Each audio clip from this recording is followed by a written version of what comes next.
Bagaimana cara memprogram pikiran bawah sadar yang baik dan benar? Dan bagaimana cara membuat sugesti atau afirmasi tanpa ditolak oleh pikiran bawah sadar kita?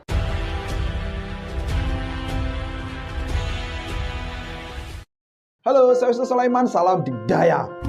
Ketemu lagi dengan saya Wisnu Sulaiman. Dari kali ini kita membahas tentang bagaimana cara memprogram pikiran bawah sadar yang baik dan benar. Di materi sebelumnya kita sudah membahas 5 cara bagaimana memprogram pikiran bawah sadar, dan itu bisa terjadi tanpa kita sadari. Artinya tanpa sadar, itu sudah masuk aja ke pikiran bawah sadar kita. Nah, di kali ini kita belajar bagaimana cara membuat program yang benar, yang dengan sadar kita masukkan di dalam pikiran bawah sadar kita. Diprogramkan ke dalam pikiran bawah sadar kita. Dan di bagian akhir nanti kita akan membahas bagaimana membuat sugesti yang pasti tidak akan pernah ditolak oleh pikiran bawah sadar. Tentu beberapa teman-teman sudah praktek. Ketika memberikan afirmasi, diulang-ulang tiba-tiba muncul pertanyaan-pertanyaan dari pikiran bawah sadar yang intinya adalah melawan dari sugesti atau afirmasi yang diberikan. Nah, di materi yang terakhir nanti kita bahas bagaimana supaya afirmasi itu tidak akan muncul penolakan-penolakan oleh pikiran bawah sadar kita. Yang perlu digarisbawahi adalah bahwa pikiran bawah sadar Anda sangat cerdas. Kalau di luar sana ada yang mengatakan bahwa pikiran bawah sadar Anda bisa dibodoh-bodohin,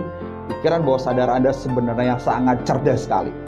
So, ketika Anda bertemu dengan orang cerdas, Anda harus punya trik bagaimana supaya sugesti atau afirmasi ini bisa diterima oleh si cerdas pikiran bawah sadar ini. Oke, di materi yang pertama ini kita membahas bagaimana cara membuat program untuk pikiran bawah sadar kita yang baik dan benar. Memprogram pikiran bawah sadar ada banyak tekniknya. Salah satunya adalah memberikan sugesti. Sugesti bisa berupa rangkaian kalimat yang panjang yang kemudian diucapkan ketika kita relaksasi. Untuk yang versi pendeknya disebut sebagai afirmasi. Dengan penggunaan kalimat-kalimat pendek yang kemudian diulang-ulang, yang tujuannya adalah sama. Repetisi dan tujuannya adalah supaya masuk ke dalam pikiran bawah sadar. Selanjutnya ada yang disebut sebagai self-talk. Self-talk itu adalah semacam kayak dialog, tapi dengan diri kita sendiri. Oke, contohnya adalah, kamu pasti bisa. Kamu bisa menghadapinya. Kalau orang lain bisa, tentu kamu juga akan bisa. Oke, berkata-kata seakan-akan ngobrol dengan seseorang padahal dia mengucapkan untuk dirinya sendiri. Itu yang disebut sebagai self-talk. Nah, di sini kita belajar bagaimana cara membuat sugesti, afirmasi, ataupun self-talk yang baik dan benar supaya nanti bisa diterima oleh pikiran bawah sadar kita dan dijadikan program baru di pikiran bawah sadar kita. Tekniknya kita sebut sebagai 5P. P yang pertama, positif. Kalimat sugesti, afirmasi, ataupun self-talk harus disampaikan secara positif. Hindari kalimat-kalimat yang sifatnya negasi, seperti penggunaan kata bukan, jangan, tidak boleh, dilarang, dan sebagainya. Karena kecenderungannya adalah pikiran bawah sadar kita tidak bisa menerima kalimat negasi, dan itu dianggap sebagai bentuk perintah tidak langsung. Contoh yang paling sederhana, jangan pernah menengok ke kiri. Tiba-tiba Anda langsung, apa tuh? Ya, benar ya? Banyak sekali di jalanan seperti itu. Padahal kalimatnya jelas, dilarang atau jangan pernah atau tidak boleh. Tiba-tiba kita langsung nengok ke kiri aja. Oke, karena kemudian pikiran bawah sadar menganggap sebagai perintah tidak langsung. Seakan-akan ada apa sih di kiri? Kira-kira seperti itu. Nah, kalimat sugesti, hindari menggunakan kalimat-kalimat negasi tadi. Jangan, dilarang, bukan, tidak boleh, atau yang lainnya. P yang kedua, present tense. Present tense adalah kalimat sekarang. Hindari kata besok, kata lusa, atau suatu saat nanti, ataupun semoga. Ingat garis bawahnya, ketika Anda mendoakan orang lain boleh pakai semoga. Tetapi ketika Anda berafirmasi untuk diri Anda sendiri, hindari kata semoga. Paham ya kuncinya ya? Kalau untuk diri sendiri, hindari kata semoga. Kalau mendoakan orang lain, silahkan sesuaikan dengan agama dan kepercayaan Anda. Pada intinya adalah pikiran bawah sadar hanya taunya saat ini. Ketika Anda mengafirmasikannya besok saya akan mendapatkan uang sekian juta misalnya. Afirmasinya Anda ulang dari pagi hingga sore.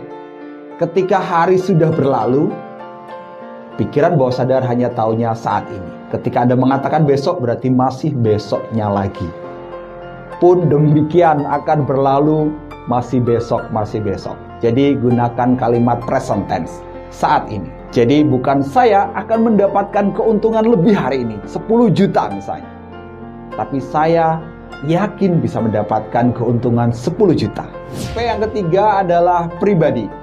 Ingat, sugesti atau afirmasi itu tujuannya adalah untuk diri kita sendiri, secara pribadi. Jadi gunakan kata ganti orang pertama, aku atau saya, karena ditujukan untuk diri Anda sendiri, bukan mereka, bukan dia, ataupun orang ketiga.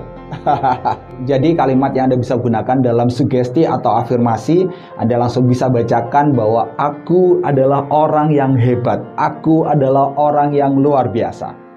Boleh akunya di depan atau pikiranku adalah yang luar biasa. Pikiranku, ada kunya, ada tentang pribadi. P yang keempat adalah persisten. Ini adalah kata ganti dari repetisi.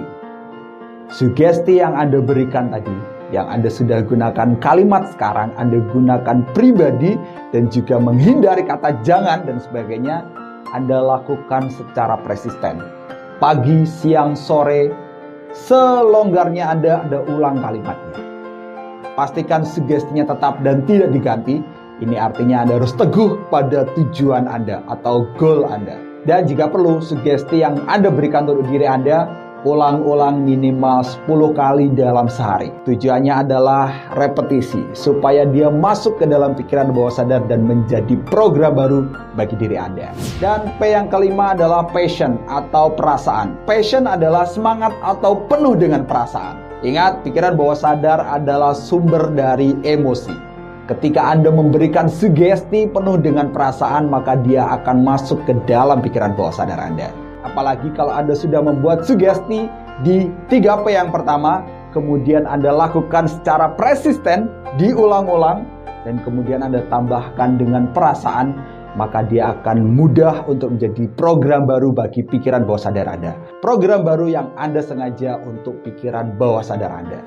Itu adalah teknik 5P. Ingat, ada satu pepatah mengatakan bahwa apapun yang kita tanamkan ke dalam pikiran bawah sadar kita dan dijaga dengan repetisi dan emosi atau perasaan, suatu hari akan menjadi kenyataan. Nah, ini adalah bonusnya. Bagaimana cara membuat sugesti supaya dia tidak dilawan oleh pikiran bawah sadar kita. Mungkin teman-teman sudah banyak praktek dan kemudian ketika memberikan sugesti pagi, siang, sore, malam, tiba-tiba muncul pertanyaan-pertanyaan dari pikiran bawah sadar. Kamu gak pantas, kamu gak layak, gak bisa, kamu kan lagi kondisi ini, kamu gak mungkin. Muncul seperti itu. Kenapa? Karena sugesti atau afirmasi yang Anda berikan itu sifatnya direct suggestion atau kalimat perintah langsung.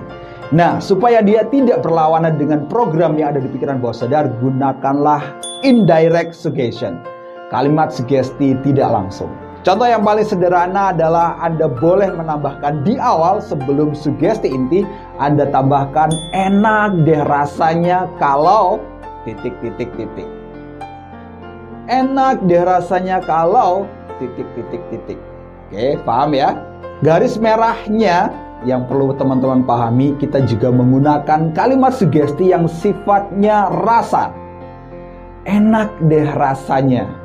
Oke, ini berhubungan dengan feel atau perasaan yang ini bersumber juga di pikiran bawah sadar. Karena pikiran bawah sadar adalah sumber dari emosi atau perasaan yang amat sangat. Enak deh rasanya kalau saya berpenghasilan 100 juta per bulannya. Setuju? Pada intinya adalah pikiran bawah sadar Anda tahu bahwa Anda tidak berpenghasilan 100 juta per bulannya. Ketika Anda menggunakan kalimatnya langsung, saya berpenghasilan 100 juta per bulan, 100 juta per bulan, maka bisa jadi pikiran bawah sadar menolak karena memang belum. Tapi kalau Anda menggunakan kalimat tidak langsung, enak deh rasanya kalau ... maka kalimatnya, iya ya, kondisiku belum kok, tapi kok enak ya rasanya kalau seperti itu. Ingat, ketika itu diulang-ulang dan penuh dengan perasaan, maka dia akan menjadi program baru di pikiran bawah sadar Anda. Oke, demikian adalah teknik bagaimana memprogram pikiran dengan teknik 5P dan juga penggunaan kalimat indirect suggestion yang tujuannya adalah supaya sugesti yang diberikan pada pikiran bawah sadar Anda tidak ditolak. Jika Anda suka dengan video-video seperti ini, silakan subscribe atau follow supaya teman-teman mendapatkan informasi video-video kami selanjutnya. Terima kasih sudah nonton video ini. Semoga sukses dan bahagia untuk Anda semuanya. Saya Yusuf Sulaiman, salam dikdaya.